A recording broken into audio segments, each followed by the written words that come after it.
Bloomberg Audio Studios. Podcasts, radio, news. This is the Bloomberg Daybreak Europe podcast, available every morning on Apple, Spotify or wherever you listen. It's Tuesday, the 21st of May in London. I'm Caroline Hepker. And I'm Stephen Carroll. Coming up today, the US and Israel react angrily to a move by the International Criminal Court's chief prosecutor to pursue Benjamin Netanyahu for war crimes alongside Hamas's leader. The funeral of Iran's president begins, adding yet more uncertainty into the Middle East's future. Plus, JPMorgan is looking for its next CEO as Jamie Dimon says succession planning is well underway. Let's start with a roundup of our top stories. The International Criminal Court's chief prosecutor is seeking arrest warrants for the leaders of both Israel and Hamas. Karim Khan says the charges against Prime Minister Benjamin Netanyahu and Defence Minister Yoav Gallant relate to an alleged widespread and systematic attack against the Palestinian civilian population. US President Joe Biden criticised the ICC, saying he sees no equivalence between Israel and Hamas. Contrary to allegations against Israel made by the International Court of Justice, what's happening is not genocide. We reject that. We will always stand with Israel and the threats against its security. Biden was joined by Israel's leader Benjamin Netanyahu, who called the move a moral outrage. Europe was split, with some politicians welcoming the announcement. The request by the prosecutor now goes to a panel of independent judges at the ICC. The funeral of Iranian President Ibrahim Raisi is being held today. The leader's sudden death has created a new layer of uncertainty when it comes to the turmoil in the Middle East. Former senior US National Security Advisor Mara Rudman says that any replacement will shape the future of Iran. The world will be watching closely. Do not expect a difference in the nature or tone of the person succeeding, but it is a time of great instability. And it is less about, I believe, expecting a significant change in the type of leader. The Supreme Leader Khamenei is 85 years old. So there is a need, and I think he probably recognizes the need to appoint someone who can be his successor. Mara Rudman also notes this change comes as 88-year-old Saudi King Salman is being treated for lung inflammation. It raises the chance that two of the most powerful Muslim countries in the region will change leaders at a similar time.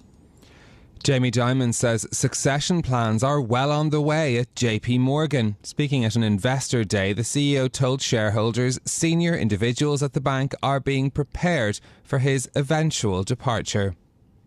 We're on the way. I mean, we're moving people around. That's the other thing I should mention. If you look at our company, a lot of these folks have been all over the company now. They've been in CFO jobs and in the consumer side, the investment banking side. So they have deep knowledge of the whole company. The whole operating committee, which I think they're almost all in the room here, they all know all parts of the company. So you've seen succession. You've got built-in succession with Daniel Pinto. How many companies can say that? JPMorgan's Jamie Dimon speaking there. The 68-year-old added that the timeline for his retirement is not 5 years anymore, making reference to a long-standing tradition of saying that his retirement is 5 years away, no matter when asked. Dimon is currently halfway through, roughly, his 5-year retention package. Martin Grunberg, the chair of the Federal Deposit Insurance Corporation, says that he will step down after a scathing report into the bank regulator's workplace culture.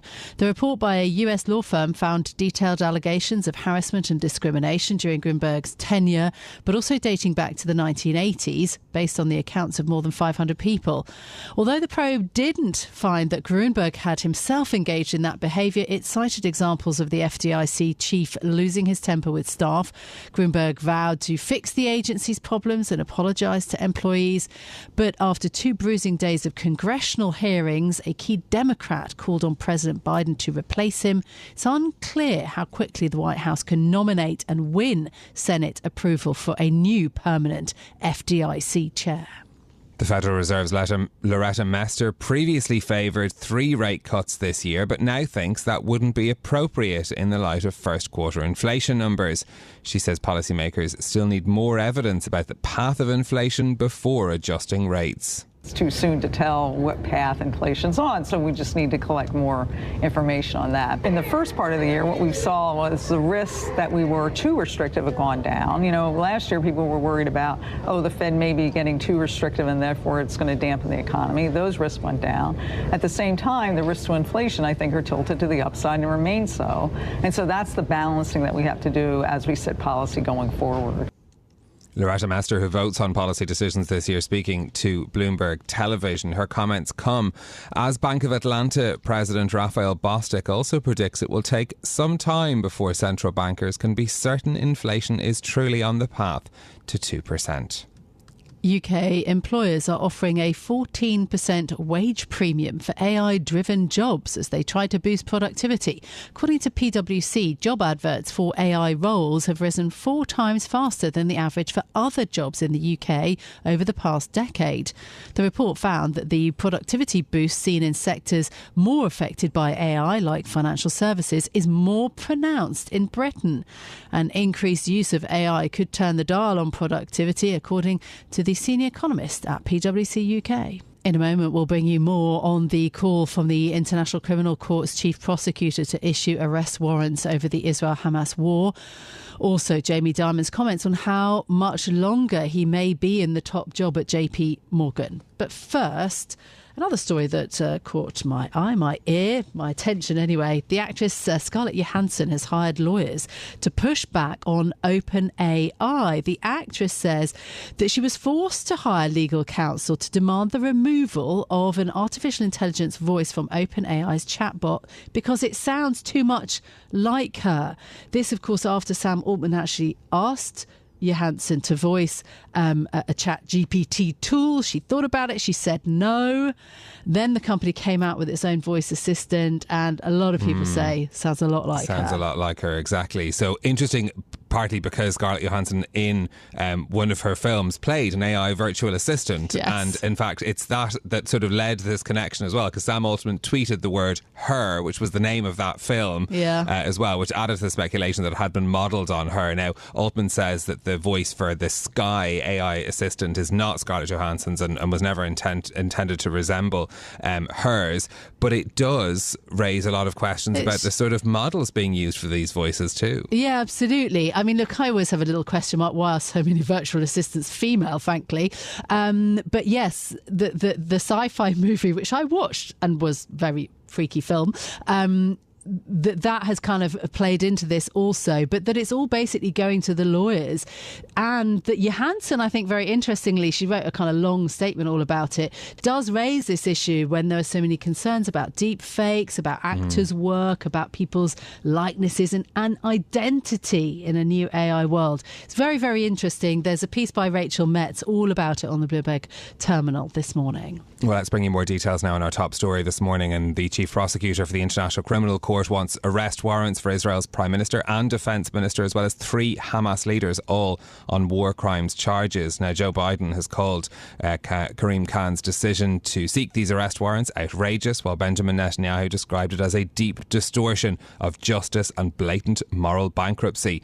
Our Paul Wallace, Middle East editor, is with us for more on this. Paul, good morning. What exactly does the ICC accuse Israel and Hamas of doing? Hi, Stephen. So essentially the chief prosecutor, Karim Khan, is saying that war crimes have been committed against Palestinians in Gaza since the war erupted there on October the 7th.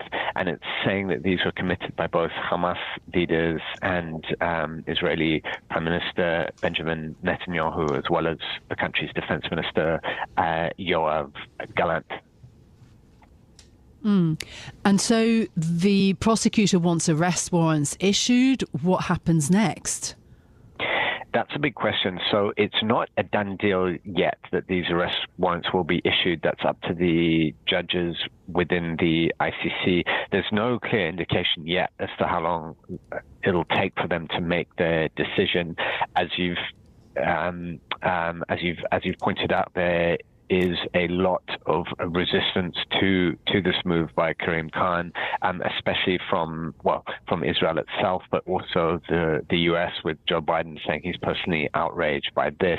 However, there are some European leaders and senior European officials that are saying that this is important, that there are questions. They're effectively saying that Israel and its leaders do have questions to answer, and that they should argue their case in an ICC tribunal. It's interesting and noteworthy just how against this and how outraged Israeli leaders are, because a lot of people were thinking that the ICC didn't matter too much, and then whatever it said or did would be purely symbolic. But I think that we can, the signals from Israeli leaders are that this ICC move would have significant implications. There's some people who are even suggesting that it could cause some investors to shun Israeli assets if there is an arrest warrant made against the leader, against Netanyahu. It's still early days, and would have to see, but there'd certainly be repercussions of some kind. Because there are two parts to the criticism that's been made of this move as well. One is on the subject matter of what exactly they've been accused of, but the second is the fact that the request came targeting both Israeli leaders and Hamas leaders at the same time, which for some, and Joe Biden we heard from a little earlier as well, talking about it being a false equivalence of trying to connect these two parties. Exactly, and I think this is something that particularly angers Israeli leaders and Netanyahu himself. It's this idea that there's a moral equivalence between what they're doing and what they're ordering their military to do in Gaza, and what Hamas is doing with regards to Palestinian civilians, and what it did on October the 7th when it killed around 1,200 people in southern Israeli communities. And obviously, we're seeing around the world on media and TV this juxtaposition of Yahya Sinwar, the Hamas leader, and him on one side, and Benjamin Netanyahu on the other. And this is something that really outrages not just Israeli leaders, but I think the Israeli public. They say that there's no way you can make any comparison between Hamas, which is designated a terrorist organization by the US and the EU and others, and the IDF. Yeah, indeed. In terms of the European reaction, it seems also to be more divided, more split. And that is also quite important in this process, surely, to understand the position of, the different leaders across Europe. There is also has been something of a range of responses. Very much so. And I think that is partly down to the fact that most Western European countries are signatories to the ICC. The US isn't. So you could say that the EU countries have, or Western European countries have, more skin in the game, if you like, and they're more likely to back the ICC if it does go ahead and issue arrest warrants against Netanyahu and Gallant and Hamas's leaders. But it also underscores just what a complicated and difficult position it is for the ICC.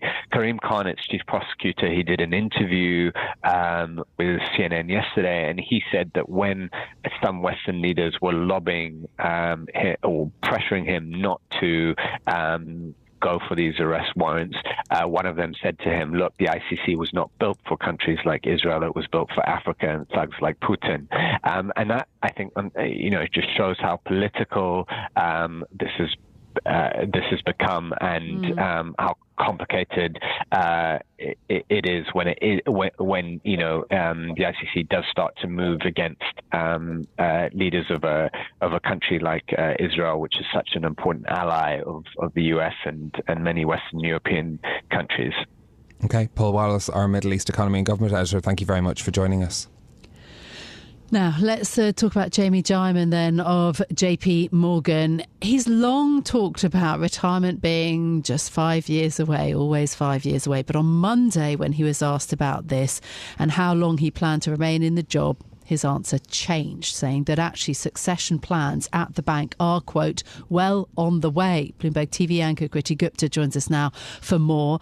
So what exactly did Jamie Dimon talk about then? The answer was different this time round. And that's kind of all he said in terms of when it comes to what comes next. I think what's important, though, is that we've kind of had clues of this a few years ago. In 2021, there was a big shakeup at JPMorgan in terms of the top folks and the top leadership at the bank. Just some names I'm going to throw out there that are potential candidates here for that succession talk. Jen Pepsack, for example, is one that got a lot of attention. She, with Marianne Lake, co-led the consumer and community side of the bank since 2021. She has since moved over to the commercial investment bank side with Troy Rohrbaugh as well. These are all candidates who are at the very top. And I think what's also very significant and important to be a part of this conversation is that JPMorgan has gotten a lot of pushback as well in terms of never having a female CEO. When Jane Fraser kind of inherited Citibank, that was a big, big focus for Jamie Dimon and some of his peers at JPMorgan. So you'll see actually a lot of the top leadership at JPMorgan, some of the deputies for Jamie Dimon are actually very senior women as well. And that's why Jen Pepsack and Marianne Lake are two potential candidates. Troy Rohrbaugh as well, who also has quite a bit of markets experience, are also considered candidates. But what you need to know is that this has been well underway. And the fact that these are the folks that have been kind of moving around within the leadership of these various spots is quite significant. This is Bloomberg Daybreak Europe, your morning brief on the stories making news from London to Wall Street and beyond. Look for us on your podcast feed every morning on Apple, Spotify and anywhere else you get your podcasts. You can also listen live each morning on London DAB Radio, the Bloomberg Business app and Bloomberg.com. Our flagship New York station is also available on your Amazon Alexa devices. Just say, Alexa, play Bloomberg 1130. I'm Caroline Hepker. And I'm Stephen Carroll. Join us again tomorrow morning for all the news you need to start your day, right here on Bloomberg Daybreak Europe.